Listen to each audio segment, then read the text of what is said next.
Bienvenue chez le M, chez le M. Bienvenue chez le M, chez le M.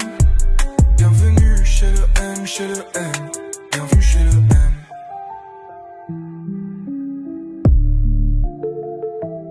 Bonjour à tous, bienvenue chez le M. Je suis très heureux de vous retrouver pour ce nouvel épisode. Je voudrais vous remercier pour vos messages d'encouragement, vos partages et tout votre soutien. On a vu tous les messages. Merci beaucoup, merci à tous. Je voudrais remercier également le sponsor Cansoft qui nous aide et qui nous accompagne dans cette aventure depuis le début. Donc Cansoft qui est une entreprise spécialisée dans la solution numérique qui accompagne pour trouver des solutions digitales. Donc aujourd'hui, la personne que je vais recevoir, j'ai l'honneur de recevoir le co-meilleur buteur de la Ligue des Champions, deuxième meilleur buteur de la Bundesliga. Aujourd'hui, j'accueille Serhou Guirassy. Serhou, bienvenue chez le M. Bonjour à tous, merci pour l'invitation. C'est un honneur d'être ici, dans un endroit très spécial. Et let's go, comme on dit. Ouais, merci. Déjà, merci d'avoir pris le temps de répondre à l'invitation. Je sais que tu as un emploi du temps très, très, très chargé. Mais je sais que dès que je t'ai parlé du projet, tu as tout de suite accepté. Et on s'était juste dit, dès que les calendriers vont coïncider, que ça allait se faire. Et aujourd'hui, ça se fait. Donc, je te remercie du temps accordé. Donc, aujourd'hui, on se retrouve ici en plein milieu de Chautan, où tu as débuté. Tu as débuté un petit peu le football dans l'agglomération, ici à Montargis, puis au J3 à Milly. Donc, est-ce que tu peux me parler un petit peu de tes débuts dans le foot? Est-ce que tu étais doué, tu étais pas doué ou c'était de la passion? Qu'est-ce que tu as comme souvenir de tes débuts?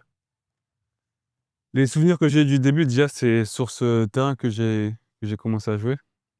Je sais même plus si c'était en club ou avec les amis. Mmh. Voilà, on avait l'habitude de venir ici. Je pense qu'il y en a qui habitent même juste derrière moi.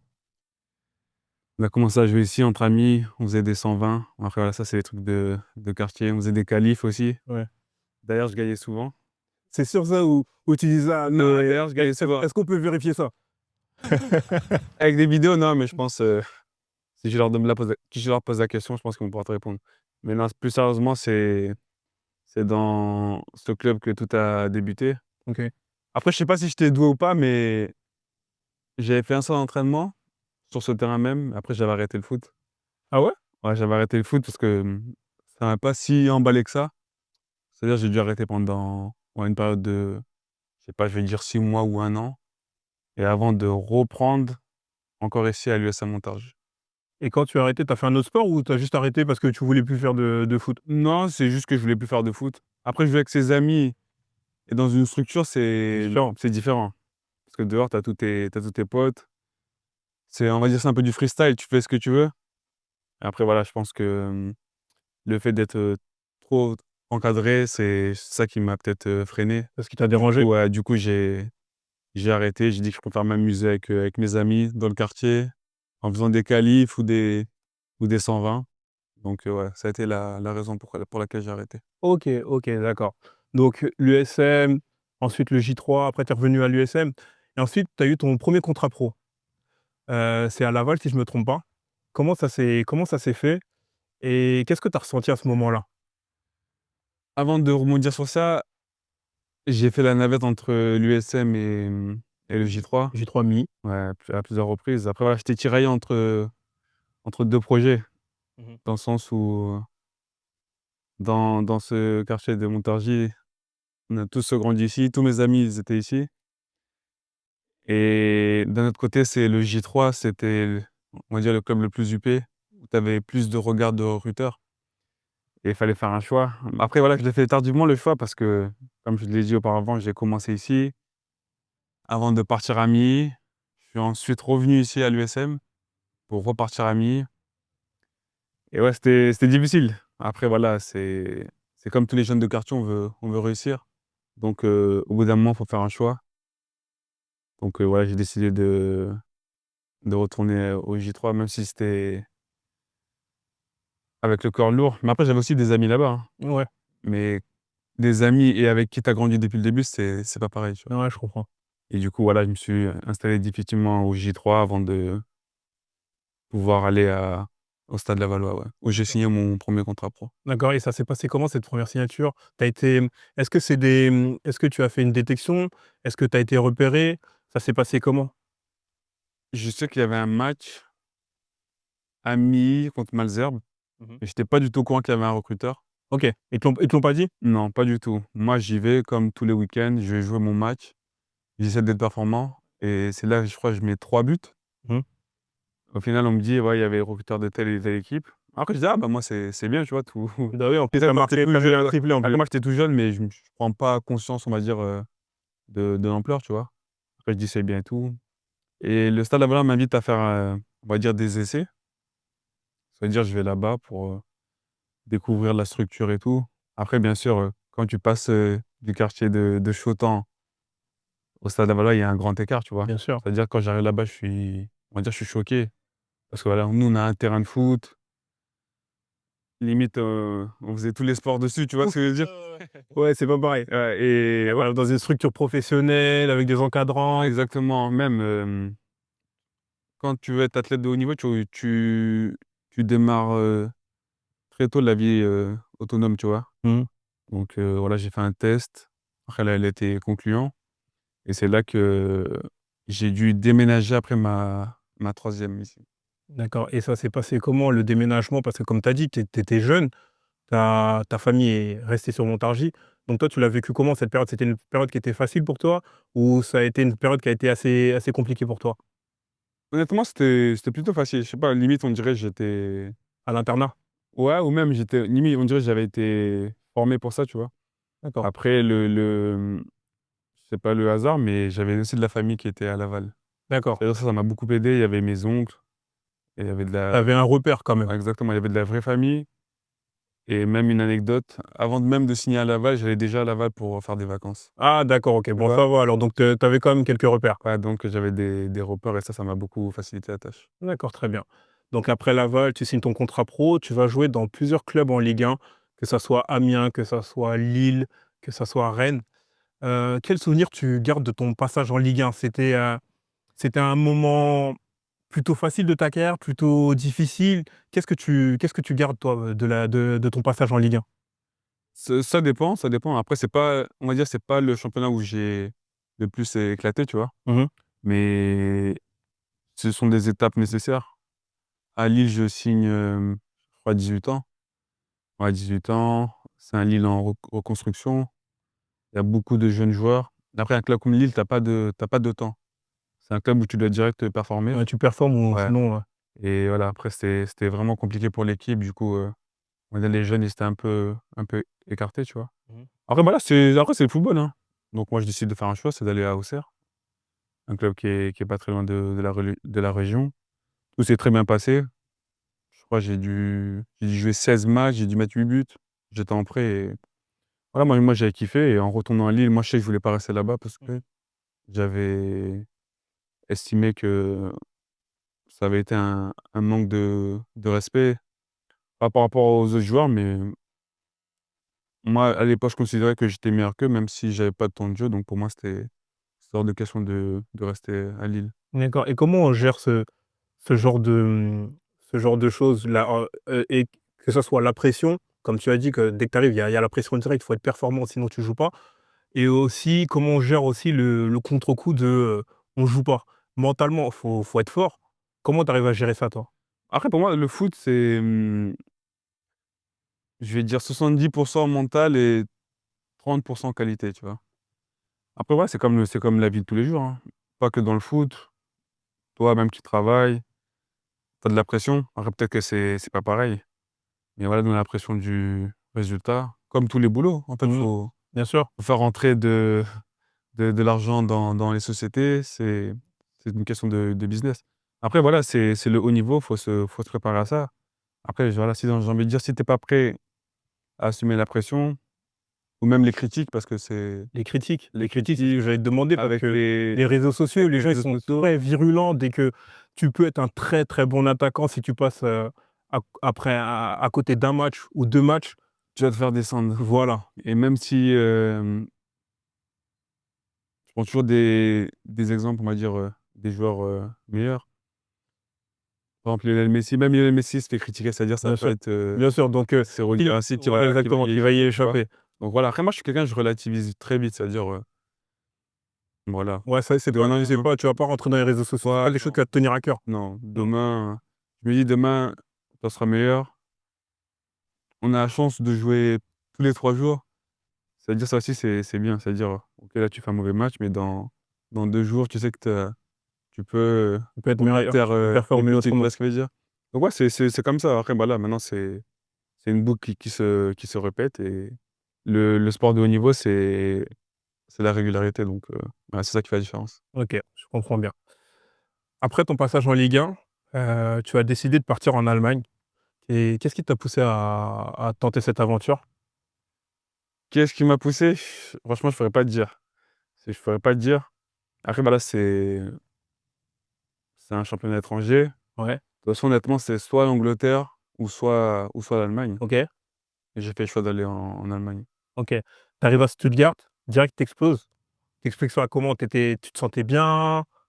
Tu étais dans un bon mood? Comment ça se fait? Parce que tu arrives littéralement, tu exploses. Stuttgart vraiment tu arrives, c'était le feu.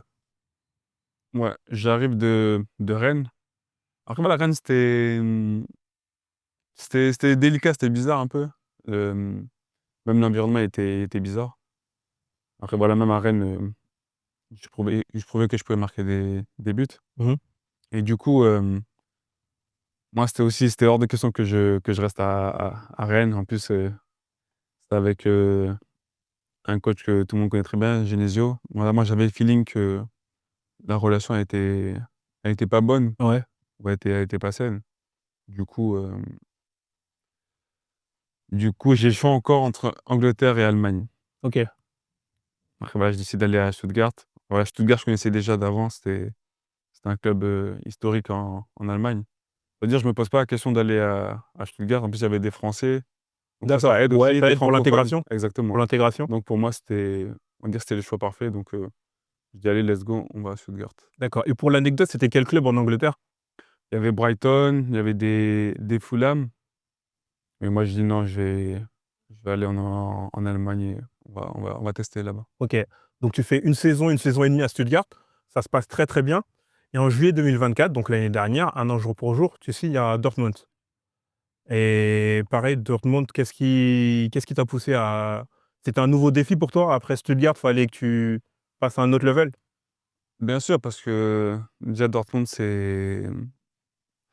quand tu compares Dortmund et Stuttgart, ça a rien à voir. OK. Dortmund, c'est l'élite du football. Après, même dans le foot, les gens aiment bien dire, «Oui, mais c'est facile de faire ça à Stuttgart, t'as pas de pression, c'est lui le boss là-bas, on verra quand il va aller à Dortmund». Mmh. Mais cette année, c'était même encore mieux que que Ouais, Stuttgart. en fait, c'était pour Donc prouver. Tu ouais, devais après tu devais de prouver déjà. exact, c'est le step parfait parce que j'étais déjà en Allemagne et tu as, le meilleur club d'Allemagne qui t'appelle. Donc pour moi, c'était parfait. Je suis dans le championnat que je connais. Dortmund, c'était le choix parfait, même si j'ai eu des multiples choix, mais pour moi, c'était clair dès le début, je signe à Dortmund et moi après, moi aussi, j'avais envie de me prouver que réussir dans un grand club, je pouvais. Mmh. Voilà. Cette saison à Dortmund, elle a été incroyable. Mais vraiment, vraiment incroyable et il y a eu des moments très, très, très forts. Donc, enfin, Tu en as vécu en direct? j'en ai vécu en direct, avec vous. Heu, est-ce que tu peux me revenir sur les moments forts? Alors il y a eu des moments forts. Est-ce que tu pourrais revenir sur des moments forts de cette saison? Cette saison? Enfin, il y a la saison dernière et Ouais, ouais, cette ouais. saison, parce que la saison dernière, tu as été nominé au Ballon d'or africain où tu finis dans le top 3. Cette saison, il y a le triplé face au Barça. Il y en a plein d'autres. Qu'est-ce que tu retiens et c'était comment pour toi? Tu as bien fait de me rappeler parce que j'ai failli oublier pour le Ballon d'or. Après Ballon d'or, en vrai, c'est une fierté. C'est une fierté surtout pour moi qui ai grandi ici, le petit Montargois. Donc c'est bien sûr, c'est une fierté et même je pense pour les gars de Montargis aussi, tu vois? Après voilà et ça prouve que, même si tu viens d'un quartier, tu peux faire de belles choses, tu vois? Et ouais, après le triplé face au Barça, ça c'est sans commentaire, voilà, c'est surtout même en fait, c'était même pas que le match en lui-même, c'était tout l'événement par rapport La au hype. exactement, même par rapport, à l'ambiance au stade. Je sais même tu étais là ou tu étais pas là? Non, moi, c'était Ah OK, après que OK, vraiment. tu étais pas là, mais même ceux qui sont venus, tu peux leur demander l'ambiance qu'il y avait. C'était franchement, c'était ouais, c'était le meilleur match, C'était un match de fou. c'était le Il y a meilleur aucun match doute ouais, c'était dans le ce meilleur match match-là. de la saison. C'était vraiment incroyable. Et même pendant ce match-là, j'ai senti les supporters, comme je les avais jamais sentis la saison. Ouais. Après voilà, c'est difficile à expliquer, mais moi, on me disait que la Champions League à Dortmund, c'est un autre level et j'en ai fait l'expérience, ouais. Et en parlant de Champions League, tu finis co-meilleur buteur de cette ligue, de cette saison, excuse-moi. Ça, ça te procure quel sentiment? De la fierté, de la. Qu- Qu'est-ce que tu en penses, toi?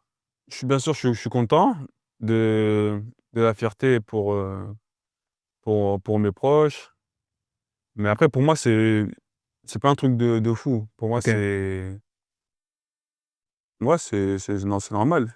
ok. Pour moi, c'est normal, c'est pas un truc qui ne pouvait pas arriver parce que moi, là, j'ai confiance à mes qualités, donc bien Ouais, sûr, c'est beau. Je sais comment les gens, ils en parlent, mais ça me choque pas, moi. ouais, parce que tu travailles beaucoup aussi, faut le dire. Il y a le travail Bien d'avant, sûr, je tu travaille travailles énormément. beaucoup et je travaille pour faire partie des meilleurs, donc pour moi, c'est pas un truc choquant. D'accord. Je te suis sur les réseaux, hein, on se connaît depuis quelque temps. Et en regardant tes réseaux, il y a un hashtag qui revient beaucoup.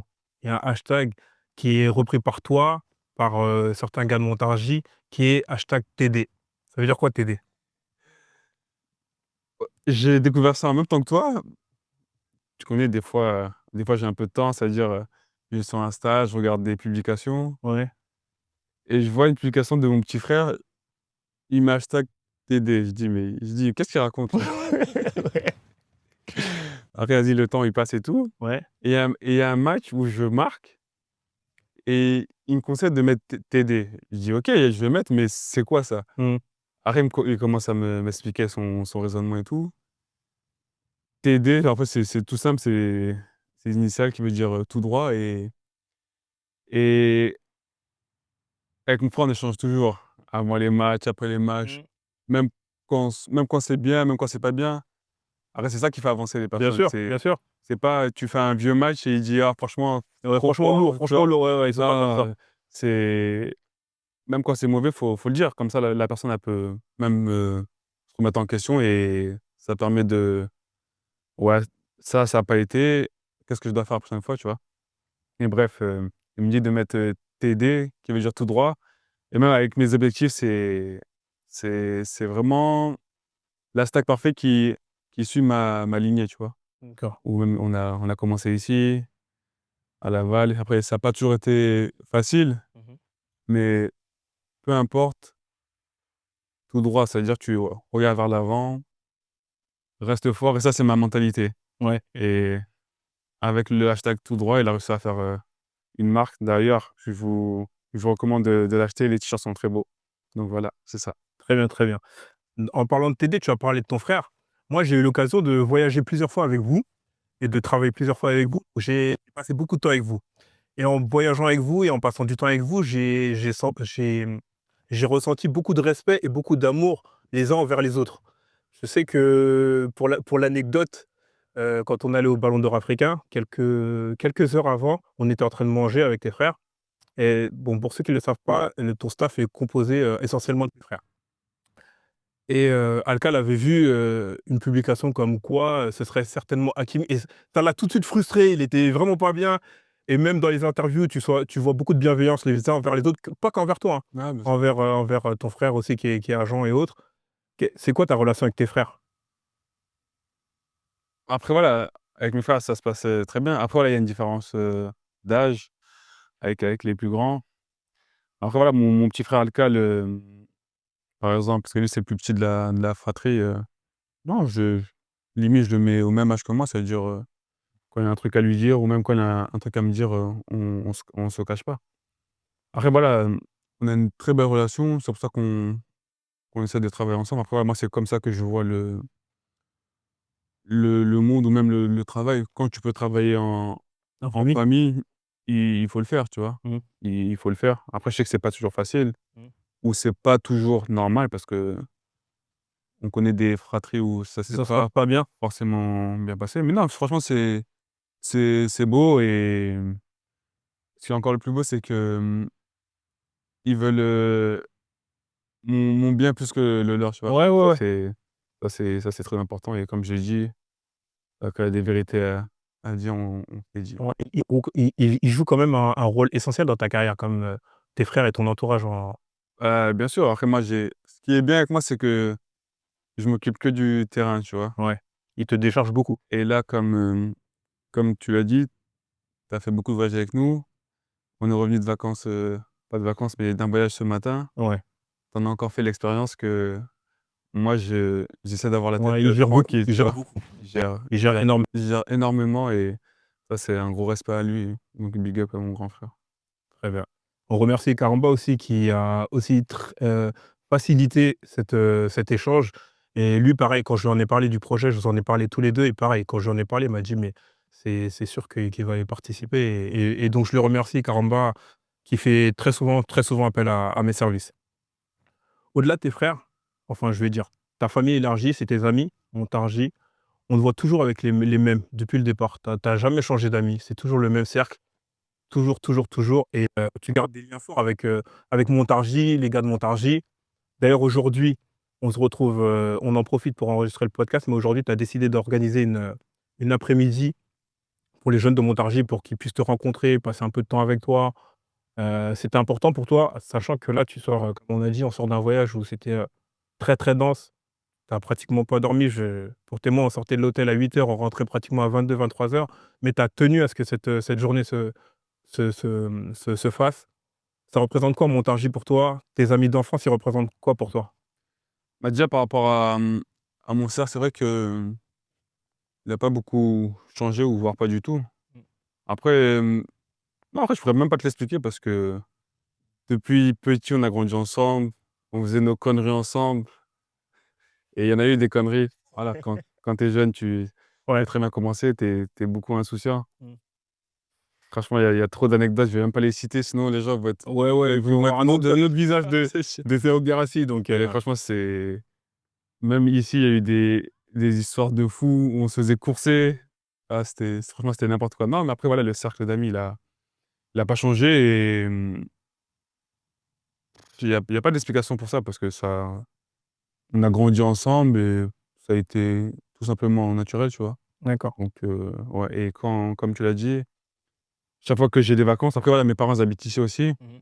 Je suis obligé de faire, Ouais, tu reviens assez je suis souvent quand obligé de même. faire un saut ici. Après des fois, c'est plus compliqué parce que voilà, moi aussi j'ai des choses à faire en dehors, mais quand il y a quand même un peu de temps, je reviens à Montargis parce qu'on va dire mes grands amis ils sont ici. Ouais, ta base est ici. Et ouais, après comme tu as dit aussi par rapport à la journée d'aujourd'hui, c'était important. Alors voilà, j'aurais aimé le faire plus tôt, mais c'était pas possible parce que moi aussi j'ai Bien sûr, beaucoup de choses à faire. tu as un calendrier très Après chargé. voilà, là on revient de Conakry ce matin. Mmh. Là, il y avait une fenêtre qui se dessinait, donc voilà, on n'a pas hésité. Après voilà, le but de cette journée, c'est de rencontrer les enfants, c'est important parce qu'il y a beaucoup qui me soutiennent. Bon après les enfants, ils me connaissent pas trop personnellement, mais je connais plus, leurs oncles ou leurs pères. Et puis les ados, ils te connaissent quand même les ados, hein? Ouais, les ados, parce ils sont plus grands, tu vois? Mmh. Mais on va dire les plus jeunes qui commencent le foot et il y a des grands talents ici. Même des fois, j'apprends qu'il y en a qui signent, dans des clubs professionnels, donc ça fait plaisir. Mmh. Et voilà, après aujourd'hui, voilà, c'est pouvoir échanger avec eux, ça aussi c'est important parce que voilà, la plupart du temps, ils me voient à la télé. Voilà, aujourd'hui, ils vont pouvoir me voir, en 4K comme on dit. On va pouvoir échanger et même donner des conseils s'ils en ont besoin et voilà, partager un moment de bonheur, c'est important. Ouais, c'est important et c'est tout à ton honneur et on te remercie pour ça. Comme tu l'as dit tout de suite, tu es de retour de Conakry depuis, ce matin où tu as créé ta fondation Africa Nyorandema. Donc est-ce que tu peux m'expliquer un petit peu quel est le but de cette fondation? Et c'était important pour toi de commencer par la Guinée, ton pays d'origine? Africa Nurondema, déjà, ça veut dire, pour ceux qui savent pas, s'entraider. Après Africa, parce que aujourd'hui, je suis plus un un joueur de la Guinée. Je suis Tu es un joueur africain. un joueur Une africain. référence africaine. Exactement, je suis une référence africaine. Je suis quasiment soutenu par toute l'Afrique. Donc pour moi, c'était essentiel de commencer par le pays de mes parents. Et même je suis un joueur du Style national, donc ça, c'était très important. Voilà, c'est une ONG qui consiste à, voilà, servir les plus défavorisés, les plus démunis. Là, donner du baume au corps aux jeunes parce que tu l'as très bien vu comment c'était quand on est arrivé, l'accueil qui m'est à chaque fois réservé. Ouais, Voilà, c'était un tout peu l'amour qui me porte, pour moi, c'est, voilà, je leur dois quelque chose et voilà, je le fais de bon cœur. Après voilà, c'est mon pays, c'est mon continent et si je peux les aider, c'est avec plaisir. d'accord. Tu as commencé en Guinée, mais on peut espérer voir, Serhou Guirassy au Sénégal. Parce que moi, j'aimerais amener l'équipe à Dakar et dans les régions plus reculées de J'aimerais y Sénégal. aller, je suis jamais allé encore, Tu mais jamais allé au Sénégal? jamais Bah, je encore. t'invite avec, toute l'équipe Avec plaisir, frérot. et on ira avec Africa Nurondema pour, faire, des actions, Inch'Allah. si possible. Hem, on va revenir un petit peu, bon, on reste en Afrique. Est-ce que la non-qualification pour la CAN 2025, ça a été un coup dur pour toi? Ah franchement, clairement, c'est un échec. Clairement, c'est un échec parce que voilà, la Guinée, on veut être parmi les meilleures nations africaines, comme le Sénégal ou le Maroc, Algérie et tout. Et ne pas participer à une CAN, c'est inconcevable.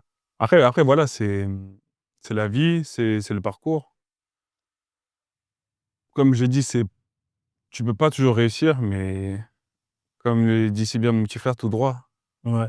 d'idée, tout droit. Donc voilà, la vie, elle est comme ça, elle est faite de haut, de bas, mais le plus important, c'est ne pas lâcher. Ouais, rester focus pour se préparer, comme il se doit pour les Et prochaines échéances. exactement, il y a toujours des échéances futures. Voilà, celle-là, ça n'a pas fonctionné malheureusement, pour le pays aussi, pour nous, les joueurs, mais voilà. Qu'est-ce qu'il te reste à faire? Focus sur l'avenir pour pouvoir faire meilleur. D'accord. J'ai vu une interview où tu disais que tu estimais que tu étais sous-coté par rapport à tes perfs et autres. Est-ce que tu pouvais revenir un petit peu sur cette déclaration? Déjà, moi j'ai vu ça et par rapport, au ballon d'or, européen l'année dernière, Ah oui, de ne tu pas étais pas figurer dans le dans le top top 30. 30 et Et pour moi, pour moi, c'était clairement très bizarre ouais, et j'avais réagi à ça. ouais, Pas directement, mais j'avais réagi à ça et ce qui était marrant, c'est les grands connaisseurs de foot disaient qu'ils ne méritent pas d'être dans le ballon d'or. Ça m'a fait rire OK. parce que ça, c'est des gens qui pensent savoir connaître le foot, tu vois? Après voilà, c'est comme ça, hein. Moi, je fais mon taf sur le terrain. Ouais, Être dans les 30, c'est pas de mon ressort, tu vois? Mais après voilà, cette année, c'est bientôt, Mmh. donc on verra. En on tout cas, va moi, j'ai fait tout ce que je pouvais, mon pouvoir sur le terrain pour pouvoir, faire parmi, les meilleurs au ballon d'or européen.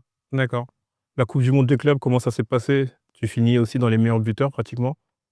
Comment s'est passée cette Avec 4 compétition? buts, je crois? Ouais, 4 buts, c'est Ouais, ça. avec 4 buts. Ouais, après c'était une découverte pour moi. Mmh. C'était une découverte aux États-Unis. Après, c'est vrai qu'il faisait très chaud, les corps sont fatigués, on a joué beaucoup Mmh. de matchs. Après voilà, nous, quand on nous met sur le terrain, il y a plus le choix, faut performer. Voilà, on est sorti contre le Real de Madrid. Mais non, franchement, c'était une belle découverte et comme tu l'as dit, je finis encore parmi les meilleurs buteurs donc ça, c'est pas rien. Avec la Mmh. Ligue des champions, maintenant, la coupe du monde des clubs, je pense que c'est quelque chose de bien. D'accord. Malgré tes stats qui sont assez folles, je trouve en tout cas personnellement que tu es assez discret sur les réseaux sociaux. Tu es pas comme les footballeurs qui montrent leur lifestyle, la voiture, tout ça. Est-ce que c'est un choix de ta part? Est-ce que c'est de la pudeur? Est-ce que c'est une stratégie de com? Ou c'est juste ta personnalité ou toi, c'est pas trop ton truc, quoi? Non, c'est plus ma personnalité, tu vois? Mmh. Moi, j'ai grandi comme ça. Après, j'ai les réseaux sociaux, mais non, je poste avec modération. Mmh. Je trouve pas ça nécessaire de s'exhiber partout donc voilà, moi je suis quelqu'un de comme ça, j'ai toujours été comme ça, je suis quelqu'un de calme donc il y a pas de raison que ça change. Ouais et pareil, comme tu t'exposes pas trop, on sait pas trop toi, c'est qui les joueurs avec qui tu es assez proche? Est-ce que tu as des joueurs dans d'autres clubs avec qui tu es assez proche? Ouais, bien sûr, après, Après, dans le foot, généralement, c'est bien sûr, tu joues ensemble, Après, un vous jouez temps. l'un contre l'autre? Ouais, l'un contre l'autre. Donc Ouais. après, au final, chacun a sa vie. C'est pas comme si, en gros, tu bâtissais une amitié depuis l'enfance, tu vois. Ouais. C'est sur un laps de temps, on va dire sur 2 ans. T'as un vrai pote, mais dès que vous changez de club, Ouais, ça s'éloigne un petit ça peu. s'éloigne un peu, tu vois. Mais non, après, bien sûr que j'ai des vrais amis dans le foot.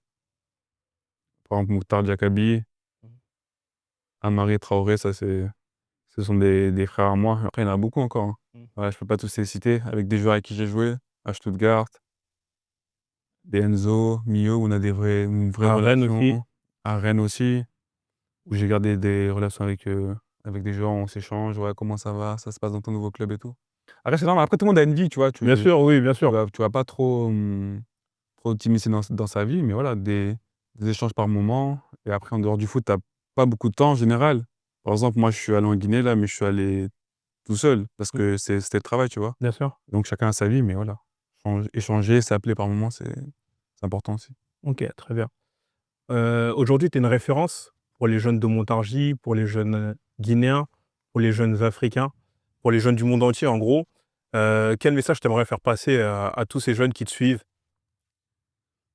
Ouais, je peux dire que je suis une référence ici parce que, en cas de mémoire, j'ai pas un athlète qui arrive à mon niveau. Donc, même s'il y en a eu des très bons athlètes comme, Halim Ziyech, qui était pas mal dans son domaine aussi, tu vois? Mais ouais, après, je pense qu'il y a rien qui se rapproche du football. Mmh. Ah, le football, c'est spécial. Le football, c'est vraiment spécial. Donc, étant une référence, Montargis, déjà, c'est une fierté pour moi. C'est une fierté pour moi. Après, quand je dis Montargis, c'est où j'habite, mais ça englobe, Toute l'agglomération, l'agglomération bien avec, sûr. Ami, bien sûr, tu vois? Ouais, c'est une fierté et comme je l'ai dit, tu peux être, issu d'un petit quartier et pouvoir être, là-haut, tu vois? Mmh. Donc ça, c'est mon parcours, en fait, mon parcours en lui-même, c'est un message pour les jeunes que tu peux réussir, même s'il y a des hauts, tu viens d'un petit quartier, tu peux quand même réussir. Donc ça, c'est important à le savoir et voilà. Aujourd'hui, même si on va pouvoir échanger avec eux, donc s'ils ont des questions à poser, je vais leur répondre avec toute, transparence. Très bien, bah, moi, je tenais à te remercier parce que tu as un calendrier hyper chargé. Tu as quand même tenu à venir à Montard, tu as quand même tenu à faire le podcast malgré que tu es hyper fatigué. On est rentré à 6 heures du matin et tu jamais rechigné à faire ce podcast, donc je te remercie beaucoup. Tu nous as offert un maillot qu'on va faire gagner, dans le podcast, donc je te remercie. Je remercie toute ton équipe, Karamba, Alcal, Sam, tout le monde. Je remercie toute l'équipe, des Sérous. Je te remercie toi pour le temps et on te souhaite, le ballon d'or africain, Inch'Allah. une saison à 50 buts et plein, plein, plein, plein de distractions et plein, plein, plein de bonnes choses. En tout cas, merci pour l'invitation, ça m'a fait plaisir et à très bientôt. Merci. Bienvenue chez le M, chez le M. Bienvenue chez le M, chez le M. Bienvenue chez le M, chez le M.